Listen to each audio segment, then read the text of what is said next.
Press the button. Please be seated.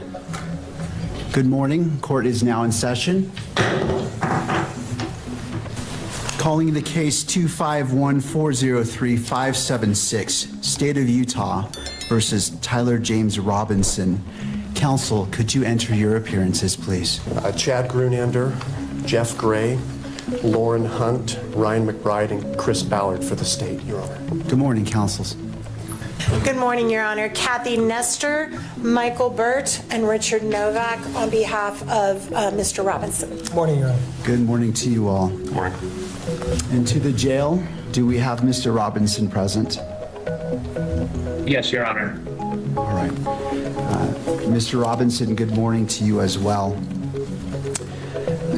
Counsel, as we begin, I have entered orders allowing the admittance of Mr. Michael Burt, Mr. Richard Novak, pro hoc vice, and appointing them along with Ms. Catherine Nestor to be Mr. Robinson's counsel. The court enters findings that the combined experience of counsel meets and exceeds the requirements of Rule 8. Counsel, do we have, what would we like to accomplish today? I have two items, Judge. I just wanted to make a record that under Rule 16 of the Utah Rules of Criminal Procedure with respect to discovery, the state is required to provide to the defense within 5 days of the defense's request the discovery that we relied on in making this charging decision. We'll be prepared to do that, so we'll look for defense counsel's request or the next day or so, and we'll provide that to the defense. Thank you. We also, for the court's information, we met this morning with the defense team briefly in our office to talk about discovery and the process, so we'll be working together. There is a substantial amount of discovery in this case, Your Honor. It's voluminous, to say the least, and we're working on a process where we can exchange information as quickly as possible and be efficient in that process. The other item I had, Your Honor, I saw that over the weekend there was a protection order, pretrial and trial publicity order entered by Your Honor. And I just was seeking some clarification. On page 2, at the end of the first paragraph, it reads, "To that end, lawyers participating in the investigation or litigation of this case shall inform all witnesses, investigators, consultants, staff members, or other members of the prosecution or defense teams that the prohibitions contained in this order." The state, we're seeking some clarification with respect to the phrase "all witnesses," Your Honor. There are a number of witnesses that have yet to be identified that will likely be used in the state's case. This occurred in front of 2,000 to 3,000 students at Utah Valley University. So we're in the process of identifying those witnesses, and so those individuals are presently unknown right now. So we're looking for a little clarification from the court, and I suppose we're not going to make any arguments today, but there may be some follow-up pleadings that we may need to file. Thank you. Ms. Nestor, did you want to be heard about that issue? No, Your Honor, we would defer to whatever the court wants to advise them on that matter. I mean, I think it's fairly obvious that we don't know who all the witnesses are in this case yet. I think it's just important that if anyone is identified, that they have information about this order. So I think other than that, we wouldn't weigh in on any other matter. Thank you. But today I do wish to provide guidance and expectations that you can have for this court and wish to enter an order as well. As this case moves forward, Mr. Robinson's constitutional rights will be protected at every stage.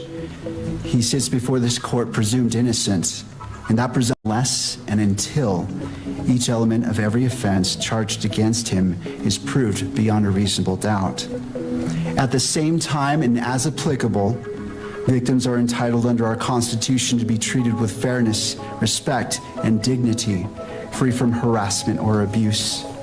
Justice demands that both of these principles, the rights of the accused and the rights of victims, be honored without compromise. I remain steadfast in my oath that I made 56 days ago to support and defend the constitutions of the United States and of Utah. I will carry out my duties with fidelity, transparency, and impartiality, treating every person who appears before me with the dignity and respect they are inherently due because they are human beings. Let me be clear, I will not put my finger on the scale of justice. These proceedings will be open to the public, conducted in accordance with the law, and handled with diligence and competence to ensure that justice is never compromised. It is the standing order of this court that Mr. Robinson shall be allowed to appear in person so he can fully engage with his attorneys and participate in these legal proceedings. Counsel, regardless of who is watching, whether it is the nation or a single individual, we must fulfill our roles with integrity, civility, and diligence. I encourage each of you to give your very best to this case. Neither Mr. Robinson nor the people of Utah deserve anything less than the fair and impartial administration of justice. Imagine losing someone you love and watching the world talk about them as if they were just another headline. Sounds unfair, right? But what if I told you that's exactly what happened to Erica Kirk, the widow of Charlie Kirk? Trust me, you're going to want to hear this. So here's the thing, while the news cycles spin and the courts move at their own slow pace, there's a woman sitting quietly day after day, feeling grief that no motion or legal argument can touch. Erica Kirk's story isn't just about loss, it's about patience, silence, and the cruel contrast between law and humanity. And it makes you wonder, how do we measure justice when someone we love is gone? Picture this, a courtroom buzzing with lawyers, judges, and reporters. Everyone is talking about evidence, procedures, filings, all the technical stuff. DNA here, fingerprints there, and Erica, she's just sitting quietly absorbing it all. Not because she has nothing to say, but because she knows something most people don't, that grief can't be rushed, and justice, well, it doesn't always move with your heartbreak. Every court date, every motion, every delay, it's like reopening a wound that will never fully heal. And you know what's worse? While the legal world remembers dates, documents, and deadlines, families remember birthdays missed, empty chairs at dinner tables, and quiet mornings when someone should have been there. Imagine having to watch the life of your loved one being dissected like a case study, while the person responsible gets procedural protections at every turn. You'd feel the unfairness too, right? And there's this heavy, quiet kind of power in Erica's silence. It's not weakness, it's not giving up. It's the stillness that comes when words fail, when nothing you say can bridge the gap between what should have been and what is. Every glance, every sigh, every quiet moment is her way of honoring Charlie Kirk, of saying without saying that he mattered, that his life was real, and that it doesn't belong to courtrooms or headlines. And here's the gut punch: while Erica's world is paused in grief, the system moves on like clockwork. Legal rights are preserved, motions are filed, delays are counted as wins. But for the family, every tick of that clock feels like time stolen from someone who can never come back, and that's the paradox. The accused moves forward, the victim's loved ones are left waiting, left silent, left aching. It's heartbreaking, right? So next time you read a headline or hear about a case dragging on, remember the quiet ones behind the story, the families, the widows, the ones who live with loss every single day. Erica's silence is speaking louder than any argument in court. And maybe, just maybe, it's asking us to pay attention to what really matters.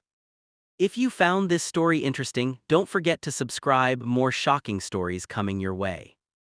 Alright, so now imagine this: a crime scene, DNA, evidence, fingerprints, messages, every little detail carefully collected, and yet, it somehow feels like justice is moving at a glacial pace. Crazy, right? You won't believe how much the system focuses on process over people. Here, what's happening in Tyler Robinson's case. Investigators are connecting dots, gathering evidence, piecing together a story that's chilling, precise, and terrifying, and yet, every step forward seems to hit a wall of paperwork, legal arguments, and technicalities. And trust me, it's not just frustrating, Had someone, it's somewhere, heartbreaking for already the families decided who the involved. villain would be before So the let's facts break it were down. even clear? DNA, for example. Contrary to early Investigators say reports Tyler's suggesting DNA was that found on a Tyler's towel father used to had wrap the encouraged rifle his at the son scene. to step forward, Fingerprints found near a Owens rooftop vent claimed matching the prints on a family's screwdriver experience used was to far access that different. space. And She messages said from they were Tyler's never phone, some officially angry, some political, contacted, some hinting at a never quiet briefed, resentment never growing over time. informed, Every and single only piece of discovered evidence seems Tyler's like it's name painting a in picture of connection with guilt. the case Right. through a private But message here's from the a kicker: family inside friend. the courtroom, it's not Imagine really about that the evidence moment. itself. It's about how learning it was about your collected, own stored, child's worded in fate, reports. not from Every tiny authorities, technical detail is but examined from a under whisper. microscope. It's the Because kind in of the legal twist world, that turns emotion grief doesn't count. into Only disbelief. procedure does. Every filing, According every to counter-motion, Owens, every this argument wasn't a about picture of a admissibility, family it's all hiding designed to ensure something. the law is followed It was the perfectly. image of And parents that's left in the important, dark, don't get me wrong. confused, It moves isolated, so slow that and grief watching from can't the keep up. sidelines as their And son's that's the story part most people unfolded don't without see. them. The family A isn't just family waiting not for in a verdict. control, They're waiting but for a swept. process that seems endless. Each delay, each hearing feels like another reminder that the system protects rights but doesn't always protect hearts. Imagine watching the person accused of ending your loved one's life get every safeguard in the book while you're left counting the days, the missed birthdays, the empty chairs. That's a heavy, heavy burden. And you know what makes it even more painful? Every new piece of evidence, instead of speeding things up, often slows the case down. The more investigators find, the more motions are filed, the more arguments about procedure pop up. It's like the system is designed to be perfect, but in its perfection it forgets the very people it's supposed to serve. Frustrating, right? So the takeaway here? Evidence matters. DNA, fingerprints, messages, they tell a story. But in the courtroom, that story isn't just about what happened. It's about how it's presented, argued, and documented. And sometimes that focus on procedure can feel like a cruel pause button on grief. If you found this story interesting, don't forget to subscribe. More shocking stories coming your way. Here's something that will make you stop and think. In this case, the person accused moves forward with protections, rights, and strategy, while the family who lost everything is left waiting, counting delays, and feeling every second of their pain. Crazy, right? Welcome back, everyone. So far, we've talked about grief and evidence, but now we get to the real paradox, the courtroom itself. It's where fairness is promised, but heartbreak is often ignored. Where every procedural win for the accused can feel like another wound for the family. And trust me, this contrast is sharper than it seems. Picture a typical hearing, lawyers arguing technicalities, motions filed, countermotions flying across the room. Every procedural safeguard is meticulously enforced, and that's how the system is supposed to work, right? Protecting rights is essential. But here, the heartbreaking part. For the family, each of these safeguards feels like a roadblock, a delay, a reminder that the person they lost will never come back. Meanwhile, the accused, Tyler Robinson, gets time, preparation, advice, and every opportunity to ensure his rights are intact. And that's fair in a legal sense, but for Erica Kirk and her loved ones, it doesn't feel fair at all. Every courtroom victory for him, every motion granted, every delay, it widens the gap between justice as written in law and justice as felt in the heart. Imagine sitting in that courtroom day after day, watching people debate the minutiae of evidence while your entire world has been shattered. That's the paradox. Legal fairness exists, emotional fairness not so much. And you can see why it hurts so much, because the law is blind to grief, yet grief is painfully visible. And here's the gut punch. The more meticulous the legal process, the slower closure comes. The system's insistence on perfection creates emotional pause buttons for the families. Every filing, every postponement, every argument about admissibility feels like the world telling them, your loss is secondary, your grief will wait. And that's the part most people don't talk about. It's a paradox where fairness for one creates suffering for another. And it's exhausting to watch, right?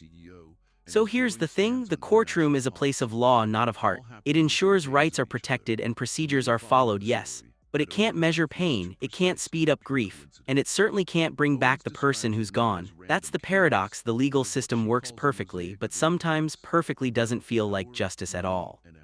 If you found this story interesting, don't forget to subscribe. More shocking stories coming your way. Have you ever stopped to think about the cost of justice? Not just in dollars or hours, but in heartbreak, trust, and faith in the system? Stick with me, because what happened to the Kirk family isn't just a personal tragedy, it's a warning for all of us. So, we've seen grief, we've seen evidence, and we've seen the courtroom in action. But now let's zoom out. This case isn't just about one family, one accused, or one tragic loss. It's about what happens when the system is so focused on procedure that it forgets the people it's meant to serve. And trust me, it hits harder than you think. Think about it. Families across the nation are watching. They see every hearing, every filing, every delay. And they start asking themselves, if this is how justice treats one family, how safe are our own loved ones in the system? How often do procedures protect the accused but fail to comfort the grieving? And it's not just about one widow or one family. It's about the community, friends, neighbors, even strangers who once believed in fairness. Every delay, every technical debate chips away at trust. People begin to wonder, does the system really value life or just paperwork? Does fairness extend to the living and the dead, or only to the accused? Erica Kirk's silence speaks volumes here. It's patient, deliberate, and deeply human. But it also highlights a harsh reality. Compassion often gets buried under protocol. The legal system can be clinical, methodical, and unbothered by pain. And the more we normalize that, the more we risk erasing empathy from justice altogether. Imagine a world where grief is measured in days of delay, where accountability is lost in paperwork, and where silence becomes the only voice for the victims. That's the world the Kirk family has been forced to navigate, and every family watching sees pieces of their own fear reflected in this process. And here's the gut-wrenching truth. When society gets used to seeing compassion sidelined, we all lose. It's not just Erica's heartbreak anymore, it becomes ours. When legal victories for the accused overshadow the grief of the families, when procedure eclipses empathy, the moral fabric of justice frays. And that's terrifying, right? Because this isn't just a case, it's a mirror. A mirror showing us how easily fairness can look perfect on paper, while feeling hollow in the human heart. So what do we take from this? We remember that justice isn't just about motions and filings. It's about people, it's about memory, it's about the courage to honor what's lost. And it's about insisting that the system serves humanity, not just rules. If you found this story interesting, don't forget to subscribe. More shocking stories coming your way. Here, something that really hits: what happens when the person who could speak for themselves is gone forever and the system only listens to papers, motions, and procedures. Crazy, right? But this is exactly what the Kirk family is facing. So let's talk about silence. Erica Kirk isn't making headlines, she isn't giving statements. She's quiet, but that silence is loud. It tells a story that no courtroom argument can capture. It's about grief, yes, but also about a question that all of us need to ask. When the law follows procedure perfectly, who is it really serving? Imagine sitting there day after day while lawyers argue over the tiniest detail, commas, timestamps, admissibility, while the person you loved most isn't here to have their life remembered fully. Every motion filed, every procedural victory for the accused, it's a reminder that the law cares about correctness, not compassion. And that's hard to swallow, right? Erica's silence becomes a symbol not of defeat, but of endurance.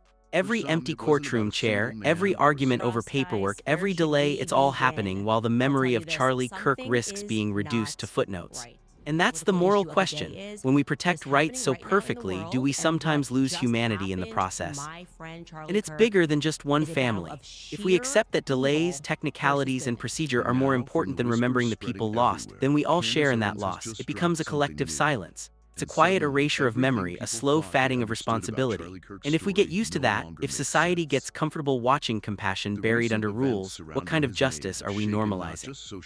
And here's the punch: Tyler Robinson, the accused, moves forward protected at every turn. But the Kirk family, they're left with reminders, with memories, with a system that can't give them closure. Charlie Kirk's story, his life, is still asking questions no court can answer. Who bears responsibility? How do we honor memory when procedure is king? When silence speaks louder than words, whose side does it really take? And that's the part that makes you stop and think. This isn't just law, it's a moral reckoning. So what can we do? We remember. We insist that stories like Charlie's don't get lost in legal jargon. We ask the questions the courts can't answer, about fairness, about empathy, and about what truly matters in justice. Because a verdict isn't just a word on a page, it's a measure of our courage to honor memory, to protect humanity, and to insist that justice remembers why it began in the first place. If you found this story interesting, don't forget to subscribe. More shocking stories coming your way.